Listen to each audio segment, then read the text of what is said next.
J'ai croisé l'autre jour un ami sans le reconnaître. Combien de fois n'ai-je pas rencontré Dieu sans même le remarquer? Cette journée a peut-être été une fête de Noël manquée. Mais Dieu est encore là qui vient. Lecture d'un texte de Louis Locher. La rencontre de Dieu. Abraham et Moïse, Job et Tobie. Nous sont dans la Bible des exemples vivants de ces hommes qui ont rencontré Dieu. Toute leur vie en a été bouleversée. Mais cela reste vrai au niveau le plus élémentaire de toute véritable vie chrétienne. Le plus petit dans le royaume des cieux rejoint les plus grands parmi les patriarches. Il vient un moment, des moments, en toute vie où il faut reconnaître que Dieu nous dépasse ou le quitter. Cela peut arriver dès l'enfance. Nous l'attendons d'une manière, et il arrive d'une autre. Nous l'attendions dans les grandes choses, et il est dans de toutes petites. Nous pensions être éblouis de lumière, et nous entrons dans l'ombre. Nous l'attendions avec des grandes épreuves, et le voici dans l'humilité du quotidien. Nous le cherchions loin, et il est tout près, très haut, et le voici en bas. Il n'a jamais fini de nous étonner. Sans fin ses démarches nous dépassent, ses voix nous étonnent, et bien souvent nous choquent. Pour combien d'hommes et de femmes, de jeunes et de vieillards, le dialogue avec Dieu s'est ainsi trouvé comme suspendu au milieu de la vie. Est-ce possible que Dieu soit celui qui demande cela, qui permette cela? La mère qui a perdu son enfant, l'épouse trahie par son mari, celui qui a tout donné pour une œuvre et qui la voit toujours brisée.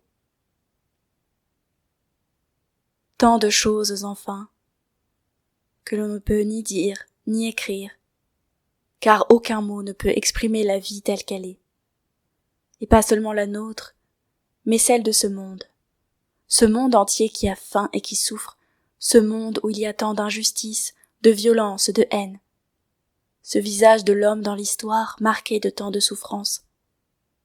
Est-ce possible qu'un Dieu tout-puissant et bon ait permis tout cela, qu'il soit présent, et que cela soit, qu'il crée tout, et que ce soit ainsi? Violence d'une telle affirmation devant laquelle tant de nos proches ont reculé. Accepter ce monde comme créé par lui, c'est entrer d'un seul coup dans le mystère de Dieu. Car accepter Dieu, c'est pour chacun reconnaître enfin qu'il est le maître de nos vies et maître du monde. Non pas que la vie ou le monde n'aient point de sens, mais que leur sens nous dépasse, car c'est Dieu qui mène, et c'est le Seigneur. Il faut dire, semble-t-il, que la rencontre de Dieu va s'approfondissant à travers toutes ces étapes, le découvrant toujours davantage à la fois tout autre et tout proche. Tout autre et tout proche dans les événements, car il ne les conduit pas du tout à notre manière, et cependant il est présent aux plus petits faits de vie. Ces caractères de notre rencontre avec Dieu ne s'effacent pas devant le fait de l'incarnation, mais s'y achèvent. Sans doute le Christ sera l'Emmanuel. Dieu avec nous, Dieu tout proche, tellement proche cette fois, qu'il est devenu l'un d'entre nous. Et en même temps c'est son mystère, il reste le tout autre. Le Verbe s'est fait chair et il a demeuré parmi nous. Dieu est tout proche en Jésus-Christ. Sa mère l'a porté, ses apôtres l'ont vu et l'ont touché, ses bourreaux l'ont saisi et crucifié. Il est en tout semblable à nous, jusque dans sa mort, hormis le péché.